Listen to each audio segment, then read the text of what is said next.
Music ಏನು ಇನ್ನೊಂದ್ಸರಿ ಹೇಳೋಣ ಮ್ಯೂಸಿಕ್.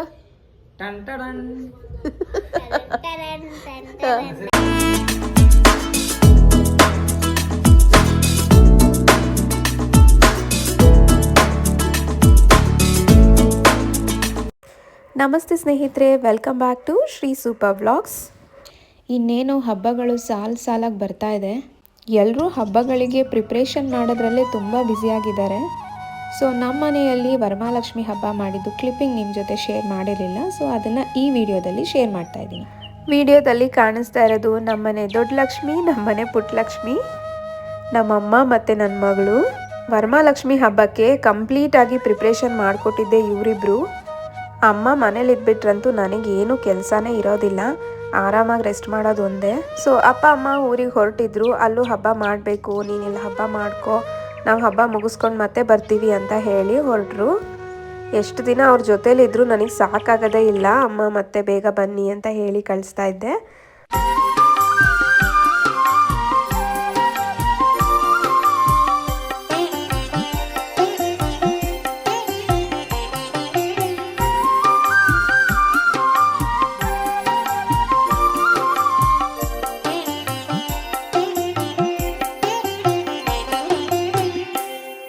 ಈ ಸಾರಿ ನಾನು ವರಮಹಾಲಕ್ಷ್ಮಿ ಹಬ್ಬನ ತುಂಬ ಸಿಂಪಲ್ಲಾಗೆ ಮಾಡೋಣ ಅಂತ ಪ್ಲ್ಯಾನ್ ಮಾಡ್ಕೊಂಡಿದ್ದೆ.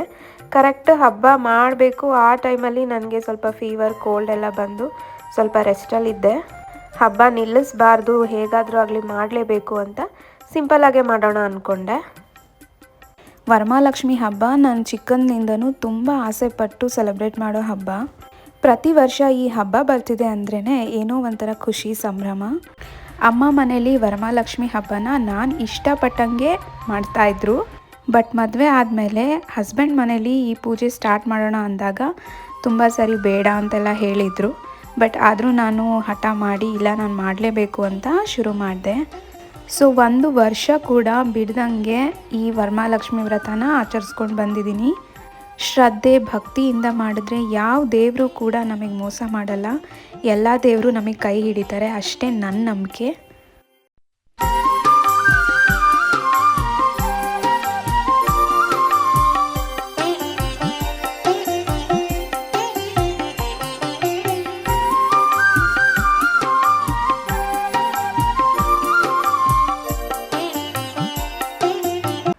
ಇನ್ನು ನಾನು ವರಮಹಾಲಕ್ಷ್ಮಿ ಹಬ್ಬ ಪ್ರತಿ ವರ್ಷ ಮಾಡುವಾಗಲೂ ಕೆಲವೊಂದು ರೂಲ್ಸ್ನ ಫಾಲೋ ಮಾಡ್ತೀನಿ.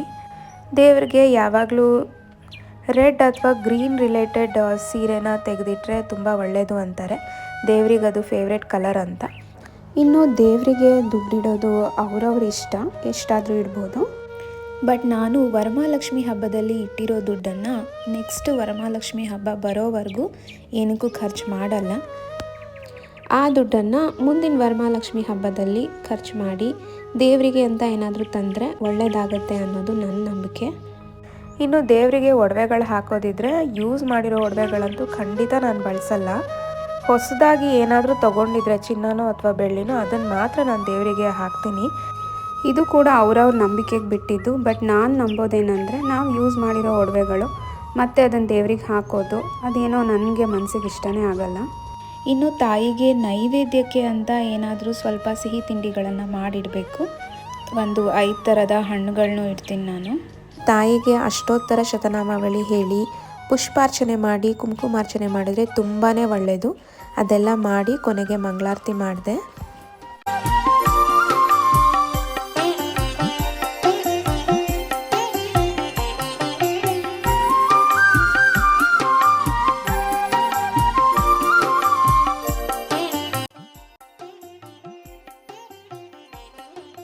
ಇನ್ನು ನನ್ನ ಮನೆ ಲಕ್ಷ್ಮಿ, ನನ್ನ ಮಗಳು, ಅವಳ ಕೈಲಿ ಆರತಿ ಎಲ್ಲ ಮಾಡಿಸ್ದೆ. ಅವಳಿಗೆ ತುಂಬ ಖುಷಿ ಆಯಿತು. ನಾನು ಪೂಜೆ ಎಲ್ಲ ಮಾಡಾದಮೇಲೆ ಹಸ್ಬೆಂಡ್ ಬಂದು ನೋಡಿ ಹೇಳ್ತಾಯಿದ್ರು ಎಷ್ಟು ಚೆನ್ನಾಗಿ ಕಾಣಿಸಿದೆ ಲಕ್ಷ್ಮಿ ಅಂತ. ಹುಷಾರಿಲ್ಲ ಅಂದ್ರೂ ಇಷ್ಟೆಲ್ಲ ರಿಸ್ಕ್ ತೊಗೊಂಡು ಹಬ್ಬ ಮಾಡಿದ್ಯಾ, ಲಕ್ಷ್ಮಿ ನಿನಗೆ ಒಳ್ಳೇದು ಮಾಡೇ ಮಾಡ್ತಾಳೆ ಅಂತ ಅವ್ರು ನನಗೆ ಆಶೀರ್ವಾದ ಮಾಡ್ತಾಯಿದ್ರು. ನಾನು ಮಾಡೋ ಕೆಲಸಗಳನ್ನು ನನ್ನ ಹಸ್ಬೆಂಡ್ ಇಷ್ಟಪಟ್ಟರೆ ಅದಕ್ಕಿಂತ ಖುಷಿ ಕೊಡೋ ವಿಷಯ ಬೇರೇನಿಲ್ಲ ನನಗೆ. ಸೊ ಹಬ್ಬನ ಫೈನಲಿ ಖುಷಿಯಾಗಿ ಮಾಡಿದ್ವಿ. ತುಂಬ ಚೆನ್ನಾಗಿತ್ತು ದಿನ.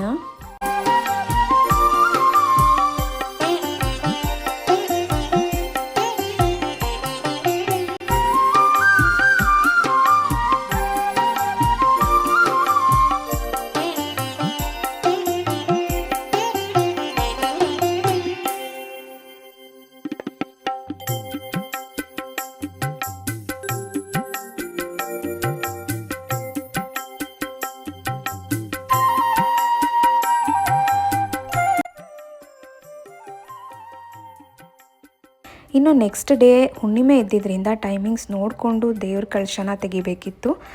ಅದೇ ರೀತಿ ನಾನು ಸಾಯಂಕಾಲ ಮೇಲೆ ದೇವರಿಗೆ ಒಂದು ನೈವೇದ್ಯ ಮಾಡಿ ಮತ್ತೊಂದು ಸರಿ ಆರತಿ ಮಾಡಿ ಕಳಶನ ಜರುಗಿಸ್ದೆ.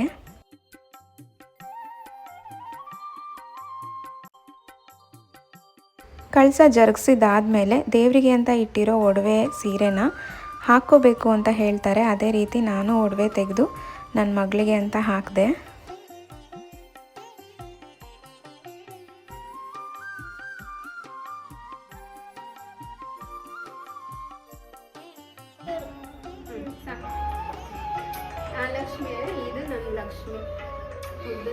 ಇನ್ನು ದೇವರಿಗೆ ಅಂತ ಇಟ್ಟಿದ್ದ ವಸ್ತುಗಳನ್ನೆಲ್ಲ ತೆಗಿಯೋಣ, ಇನ್ನು ವಿಸರ್ಜನೆ ಮಾಡೋಕ್ಕೆ ಸರಿಯಾಗತ್ತೆ ಅಂತ ಎಲ್ಲ ನಾನು ಅವತ್ತು ನೈಟೇ ಎಲ್ಲ ತೆಗೆದುಬಿಟ್ಟೆ.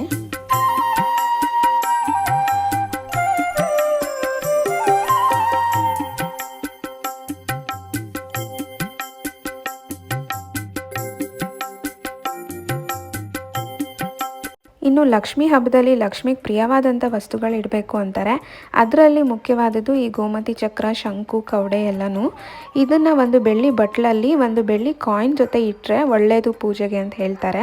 ಸೊ ನಾನು ಲಕ್ಷ್ಮಿ, ಗಣಪತಿ, ಸರಸ್ವತಿ ಇರೋದು ಒಂದು ಬೆಳ್ಳಿ ಕಾಯಿನ್ ತೆಗೆದು ಅದರಲ್ಲಿ ಇಟ್ಟು ಪೂಜೆ ಮಾಡ್ತೀನಿ. ಇದನ್ನೆಲ್ಲ ಅಮ್ಮ ನನಗೆ ಹೇಳ್ಕೊಟ್ಟಿರೋ ರೂಲ್ಸ್ಗಳು. ಇನ್ನು ದೇವರಿಗೆ ನಾವು ಮಾಡಿರೋ ಪೂಜೆ ಒಪ್ಪಿಗೆ ಆಗಿದೆಯಾ, ನಮಗೆ ನಿಜವಾಗ್ಲೂ ಆಶೀರ್ವಾದ ಮಾಡಿದಾರ ಅಂತ ತಿಳ್ಕೊಳ್ಳೋಕ್ಕೆ ಕೆಲವೊಂದು ಸೂಕ್ಷ್ಮಗಳನ್ನ ನಾವು ಪೂಜೆ ಮಾಡಿದ ಮೇಲೆ ನೋಡ್ಕೊಬೋದು. ದೇವರಿಗಂತ ಹೊಡೆದಿರೋ ತೆಂಗಿನಕಾಯಿ ಸಮವಾಗಿ ಭಾಗ ಆಗಿರಬೇಕು, ಏರುಪೇರು ಇರಬಾರ್ದು. ಇನ್ನು ನಾವು ಕಳ್ಸಕ್ಕಿಟ್ಟಿರೋಂಥ ಅಕ್ಕಿ ಅದು ಕೂಡ ನಾವು ಇಟ್ಟಿರೋದಕ್ಕಿಂತ ಜಾಸ್ತಿ ಆಗಿರುತ್ತೆ ಅಂತ ಹೇಳ್ತಾರೆ. ಸೊ ಆ ರೀತಿ ದೇವ್ರು ನಮಗೆ ಆಶೀರ್ವಾದ ಮಾಡಿದ್ದಾರೆ ಅಂತ ಅರ್ಥ.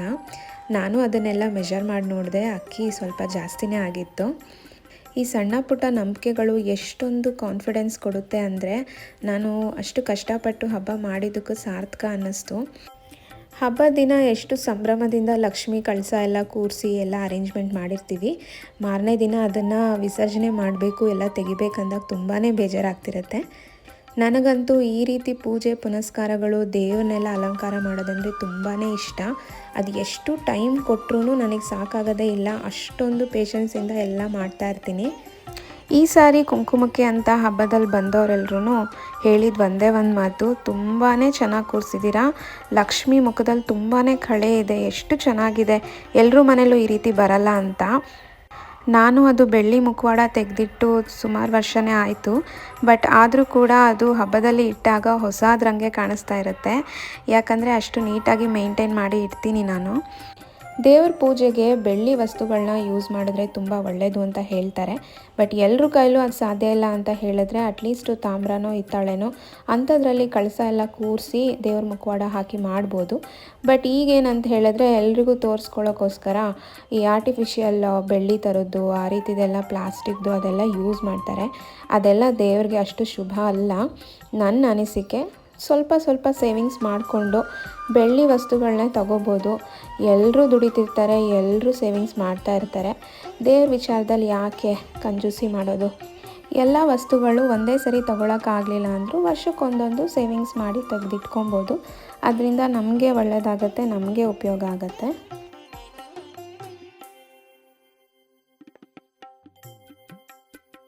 ಇನ್ನು ಕಳಸದ ನೀರು ಏನಿರುತ್ತೆ ಅದನ್ನು ಮನೆ ಪೂರ್ತಿ ಪ್ರೋಕ್ಷಣೆ ಮಾಡಿ ಅದಾದಮೇಲೆ ಮಿಕ್ಕಿರೋ ನೀರನ್ನು ತುಳಸಿ ಗಿಡಕ್ಕೋ ಇಲ್ಲ ಗಿಡಗಳಿಗೋ ಹಾಕಬೇಕು. ಅದನ್ನು ಎಲ್ಲೂ ಯಾರೂ ತುಳಿದಿರೋ ಜಾಗದಲ್ಲಿ ಅದನ್ನು ಹಾಕಬೇಕು.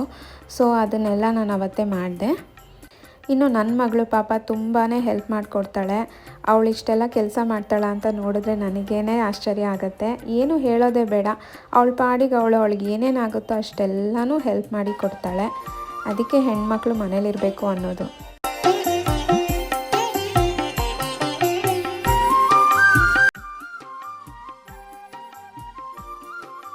ಇನ್ನು ಅದಾದಮೇಲೆ ನನ್ನ ಹಸ್ಬೆಂಡ್ ಕೂಡ ಬಂದರು, ಅವರು ಜಾಯ್ನ್ ಆದರು. ಇನ್ನೆಲ್ಲ ಮಿಕ್ಕಿದ ಕೆಲಸ ನಾನು ಮಾಡಿಕೊಡ್ತೀನಿ ಅಂತ ಎಲ್ಲ ಬೆಳ್ಳಿ ಸಾಮಾನೆಲ್ಲ ವಾಶ್ ಮಾಡಿಕೊಟ್ರು. ಇನ್ನು ದೀಪಗಳು ಅದು ಇದು ಸಣ್ಣ ಪುಟ್ಟ ಕೆಲಸ ಇರೋದೆಲ್ಲ ಅವ್ರು ಮಾಡಿಕೊಟ್ರು. ಜಾಸ್ತಿ ಟಯರ್ಡ್ ಮಾಡ್ಕೋಬೇಡ, ರೆಸ್ಟ್ ಮಾಡು ಅಂತ ಹೇಳ್ತಾನೆ ಇದ್ದರು. ಸೊ ನಾನು ಕೂತ್ಕೊಂಡು ಅವ್ರಿಗೆ ಹೇಳ್ತಾ ಇದ್ದೆ ಏನೇನು ಮಾಡಬೇಕಂತ. ಅವರಿಬ್ಬರೇ ಎಲ್ಲನೂ ಮಾಡ್ತಾಯಿದ್ರು. ನಮ್ಮ ಮನೇಲಿ ಇದೇ ಥರ ನನಗೊಬ್ಳಿಗೆ ಕೆಲಸ ಮಾಡ್ಕೊಳಕ್ಕೆ ಬಿಡಲ್ಲ. ಹಸ್ಬೆಂಡು ಮಗಳು ಇಬ್ಬರೂ ಯಾವಾಗಲೂ ಹೆಲ್ಪ್ ಮಾಡ್ತಾರೆ. ಕೆಲಸ ಎಲ್ಲ ಮುಗಿದ ಮೇಲೆ ಜ್ಯೂಸ್ ಮಾಡಿದ್ದೀವಿ ಅಂತಲೂ ತಂದುಕೊಟ್ರು ನನಗೆ. Butter fruit juice ready.